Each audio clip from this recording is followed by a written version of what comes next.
Hi అండి. చూడండి, పిండి అండి, సద్దపిండి. దీంట్లో కొంచెం సాల్ట్ వేసినాను, ఎర్రగడ్డలు, పచ్చిమిరపకాయలండి. మటుకుని వేసామా.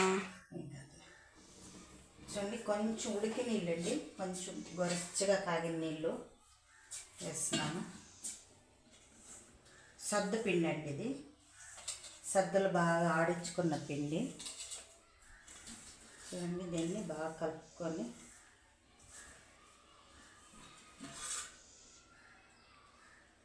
కొంచెం గోరిచ్చగా ఉండాలండి నీళ్ళు కలిపేదానికి.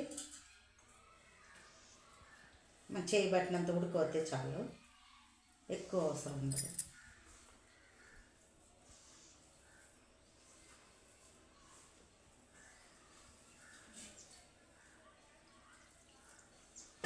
మమ్మీ హాఫ్ అవర్ అమ్మదా, హాఫ్ అవర్ అది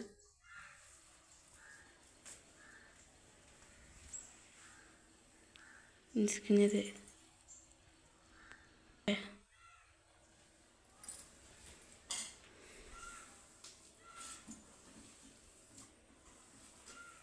చూడండి, ఈ మాదిరి బాగా మెత్తగా పిసుక్కోవాలండి దీన్ని.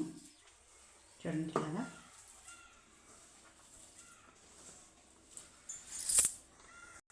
చూడండి, దూరంగా పెట్టు. చూడండి, ఈ మాదిరి అంతా కలుపుకోవాలండి. ఈ మాదిరి అంతా కలుపుకొని ఇప్పుడు పెనం పెట్టుకొని రొట్టి చేసుకోవాలండి. అంతంత బాల్గా తీసుకొని రొట్టి చేసుకోవాలా. ఓకే అండి, ఇటు బాల్ తీసుకొని పెట్టుకొని కవర్ వేసుకోవాలండి. కవర్తో నీళ్ళు అద్దుకుంటూ రొట్టె తట్టుకోవాలండి. ఎంత పలుసగా కావాలంటే అంత పలుసగా వస్తుందండి. నీళ్ళు అద్దుకుంటూ ఇటు తట్టుకుంటూ ఉండాలి, తట్టేయాలి మాదిరి. ఎంత మీకు పలుసగా కావాలో అంత పలుసగానే వస్తుంది. చూడండి, ఇప్పుడు తీసేస్తామండి చేతులెక్కి. చూడండి, ఈ మాదిరి పలుసగా వస్తుంది, మాదిరి వేసేస్తామండి.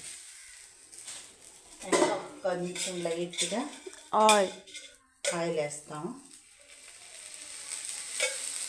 లైట్గా ఆయిల్ వేస్తాము.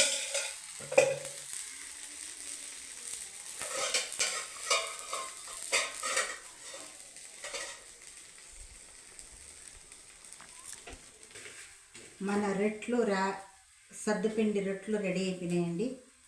చూస్తున్నారా ఎంత బాగుండదు. దీంట్లో చికెన్ కూర చేసుకొని నంచుకోవచ్చండి, సూపర్గా ఉంటుంది. మటన్ కూర లేకైనా బాగుంటుంది, కారం లేకైనా బాగుంటుంది, పల్లీల చట్నీ లేకైనా బాగుంటుంది.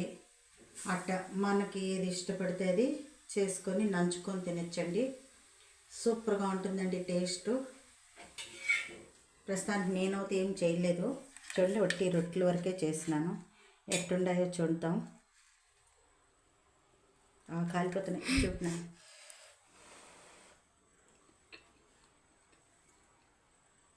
మెత్తగా స్పైసీగా సూపర్గా ఉందండి. సద్దపిండి రొట్టె టేస్ట్ అండి, భలే టేస్ట్ ఉండే.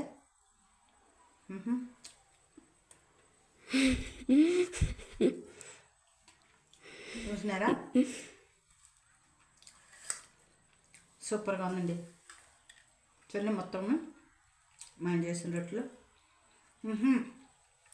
దీంట్లో ఇంకా మీరు శనగబేళ్ళు ఉన్నాయి కదా, శనగబేళ్ళు నానబెట్టి వేసి తట్టి చేసుకోవచ్చండి.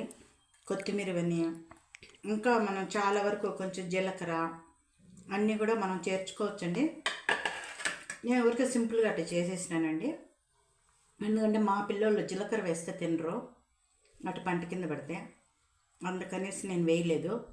ఇంకటి ఏదన్నా మనం కారంగానే దంచుకొని వేసుకొని తినచ్చండి. ఓకే అండి, బాయ్.